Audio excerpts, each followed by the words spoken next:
Chapter 17, Albert's Journal of the Universe. 17th entry. Transformation Expectation. September 2nd, 2045. Continued. When Delos looked at his puzzled friends, he knew they did not see anything but a beautiful natural valley. The view was awesome, worth the climb, but there were no spaceships. Come on, we have come this far, so humor me a little more. Let's go into what I see as the belly of the beast. They may be able to see us, so you do not have to come with me. With playful excitement, Anson responded. Are you joking? We would not miss this for all the tea in China. Charisma stopped the light show for now. They came here in stealth mode, and so will we. Over there is a quick way down. Come on, what fun. The children entered the circle of ships with Charisma and Anson giggling playfully. With a serious voice, Anson burst out. Greetings, space beings. We come in peace. This was funny to Charisma because there was nothing around but flowers and trees, controlling her laughter. Yes, you, celestial flower of the cosmos, we are addressing you. Delos seemed intense. Be quiet. They are approaching us. They see us. We are not in danger, and I feel their surprise. Charisma and Anson watched as Delos began a conversation with what they saw was just air. He spoke as if there was no communication gap between the two species. I am the only one that can see you. My friends think I am seeing things, only I see and hear you. The visitor replied to Delos. That is a very lonely path, my dear spirit. We are here with a strict moral code of non-interference. You cannot reveal our presence here. That is no problem. See how my best companions are reacting in disbelief. That is an example of the ridicule I would get. May I visit you? You and your companions are welcome, no others. As explorers stranded here, you can assist us in exploring your world without our interference. Our choice to remain unknown is for the protection of mankind. Man is on a journey that cannot be interfered with. We watched you come here. What we did not expect is that you could see or detect us. Then again, you are not ordinary children. We exist just outside your vibrational senses. Not even your limited technology can pick up our presence. Tell us how you came by your ability. Delos shared the story of the sudden rainfall, the spherical boulder, the gas cloud that took the shape of man, the granite vortex under the boulder, the sudden stop of the rain, along with the rest of the story leading them to the landing site. Charisma and Anson just sat down to watch their friend rant at thin air. They were sure he was trying to make up for his lack of a super ability.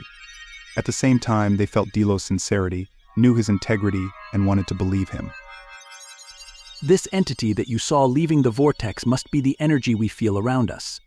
It is a benevolent energy that has been tasked here to help man. This is the being's home planet, and he feels the imbalance. Like us, he is just out of reach to normal senses. He has advanced way beyond mankind. He chose you children. We will trust his assessment of you. Somehow this being knew we would be coming and prepared a way for man to contact us. You can teach your friends how to start seeing us. They have it within them. You chose the name Cosmos earlier with your friends. That was a very intuitive choice. Here is a gift that will show your friends our shared truth. Then they will have to reach a point where we can be seen. To you, it looks like a medallion. No one else can even see it. They will see what it can do. It is called a necessitate. It will provide things that are absolutely necessary upon your command. Use it sparingly and discreetly. It was our necessitate that saved our lives. Each of us carries one, and now you have one also, if you find it necessary to know anything. It will provide a variety of knowledge. All your questions about us will be answered. Let it hang next to your heart, where the answers are in reality. The sun was beginning to rise before the children got any rest. The trip back to the valley got off to a late start. Delos said his farewells to his imaginary invisible friends from the Orion Belt. He was the one in a playful mood now as Charisma and Anson were worried about their familiars. He told them as much as possible while hiking through the forest. When they reached the edge of the plateau, they could just barely see the valley between two smaller peaks. They watched an eagle's effortless flight across the expanse that would take them hours on the ground. Anson could bounce his way quickly and Charisma could just float there in minutes. Delos grabbed his invisible medallion, thinking how great it would be to fly across between the peaks and right into the valley. Several possibilities appeared in his mind all at once. He looked around to see what Mother Nature could provide, then told his friends to go ahead without him. He would be right behind them. He began visualizing a completed glider using just the branches, leaves, vines, and elements around him. He calculated weight, size, distance, airflow, path, and risks in a couple seconds, then looked around seeing his glider complete. He strapped in, then leaped at just the right moment. The wind picked him right up as he flew past Anson and Charisma. Delos yelled as he flew by them. How do you like my glider? I made it from nature. Both his friends decided not to tell him he was not in a glider. He looked so graceful holding a stick in each hand with his arms stretched out like wings. Maybe there were space beings that he talked to all night. They were back in the valley in minutes, landing unnoticed by anyone. Before splitting up to go home, they each made a vow of secrecy. Delos was forming a plan that he wanted his friends part of. For the next few weeks, the children got together every day to practice their abilities and listen to Delos recount his dream journeys. We all have a purpose with responsibility that comes along with our gifts. Playing the role of Cosmos the Galactic Shaman is coming naturally to me, although my progress is not visible like your abilities. For now, you will have to be open to what we need to do.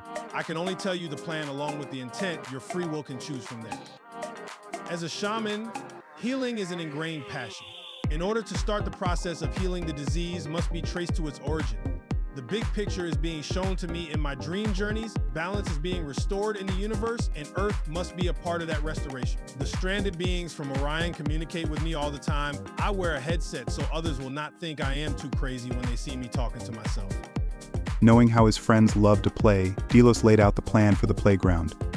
We can call ourselves Trinity or Terrific Trinity or whatever, then go undercover to fight the forces of injustice. Anson loved imagination games. This game has real superpowers. I like Terrific Trinity as our cover. We must remain in the shadows so that a mystery is formed around us. What is our first mission? Ideas have powers, part of yet beyond the physical realm. Our way of life here in the valley is powerful information for the world to see. The valley functions as one living being made up of everything that lives there. First, we must seek out those that have the same ideas. They will show up as we open up. Together, we will be a catalyst that breaks down illusionary control over others. To the surprise of the children, they were approached by an honored wise counselor Altus, known throughout the valley. As Altus approached, he kindly spoke. Seek and you shall find. You children have tapped universal forces that will attract alternate reality support. You will light a beacon that will change the dogma of our world. I am only the first to arrive here because I am closest in location to you. You children and the story you are authoring is being observed by galactic time-space seekers of universal health. Delos, you may feel their presence. They have questions. Prime Creation has led them here for answers. How could Altus know we are watching this story unfold? A version of this question tapped most of our dream vacationers at the same moment. However, it was just a passing thought as we continued observing what was unfolding. Delos replied, I know they are here with us along with ancient guiding spirits from all corners of reality. I am not sure why. I have not shared this. No one believes me about the stranded Orion explorers, so I am careful with what I share. Altus continued. That freak storm was much more than a natural occurrence. A wormhole was opened, then closed. This was observed by many on an interdimensional scale. This valley is about to be invaded for the very first time since the arrival of the Atlantis settlers.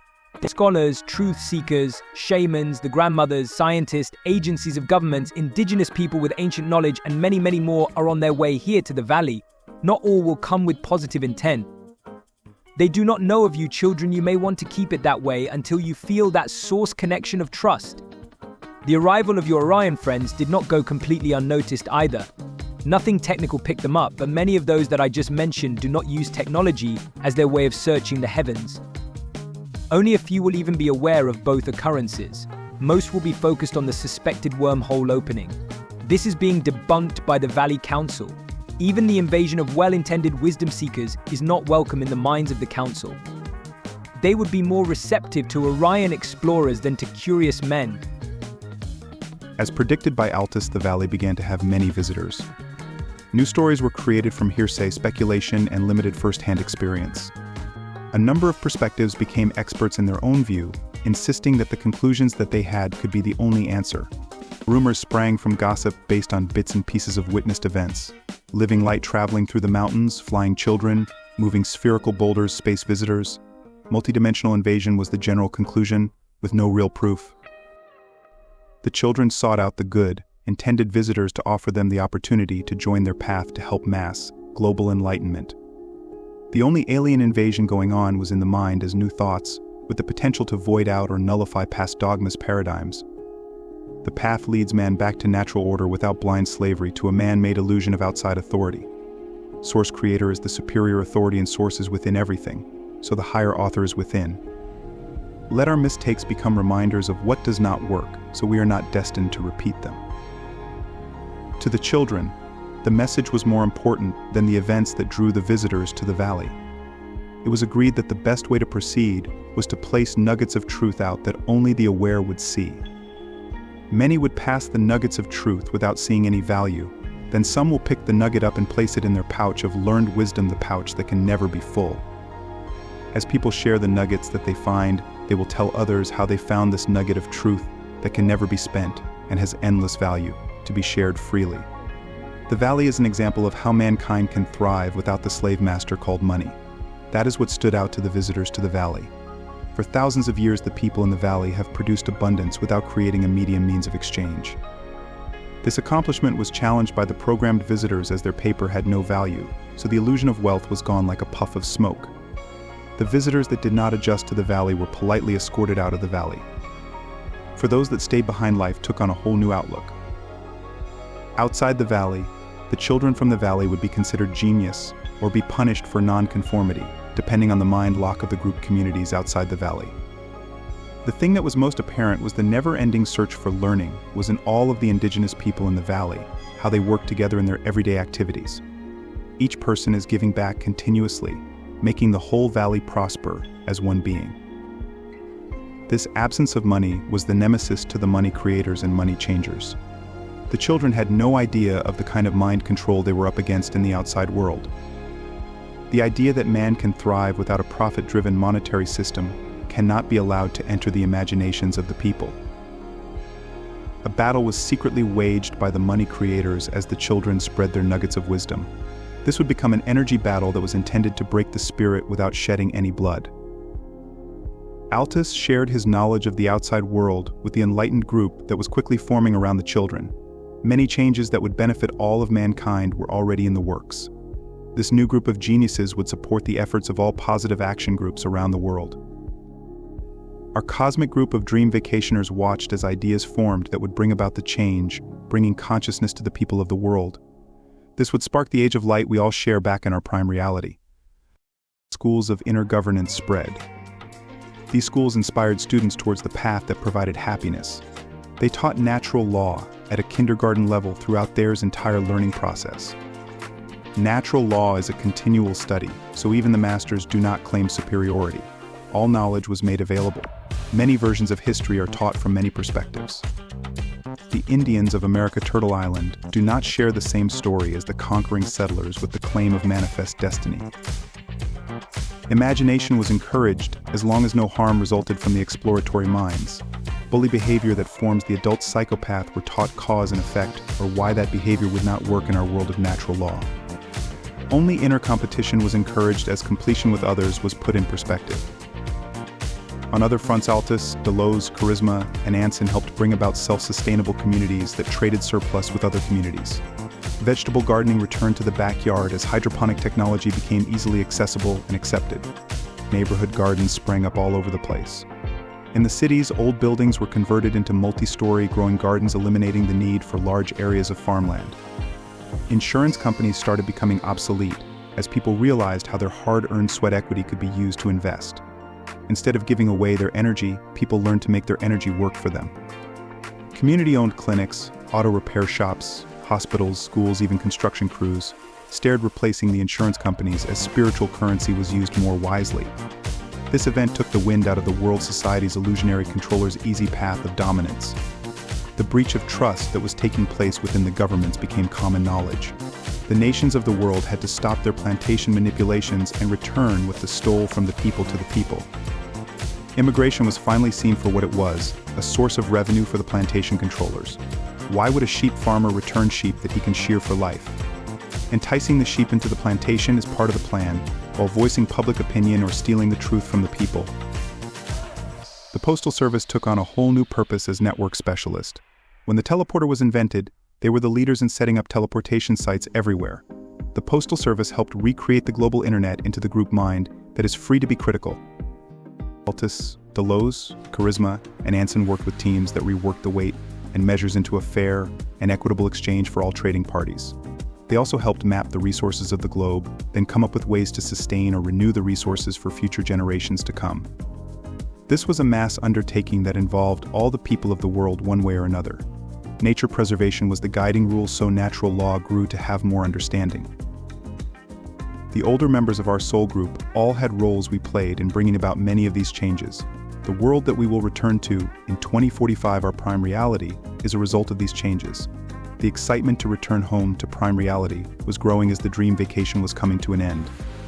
Altus, Delos, Charisma, and Anson are probably living in our prime reality, so we could meet them when we return. Each individual in our prime reality are authoring their own stories for the first time since the ancients. The aggregate society sets up the scenery with the help of the individual. The state of man was now operating without the state as a parasite. The left and right hemisphere is now working together as one mind. Mankind's paradigm shift is taking place in our prime reality as we give up our learned state-sponsored programming. This recap of man's creations is just a glimpse of what may be possible if we open our heart-mind. It will take the genius of the world to bring about a society that includes everyone and everything. Please subscribe, like, and share if you can see possibilities beyond our limited perspectives. Please forgive me. I am sorry. Thank you. I love you.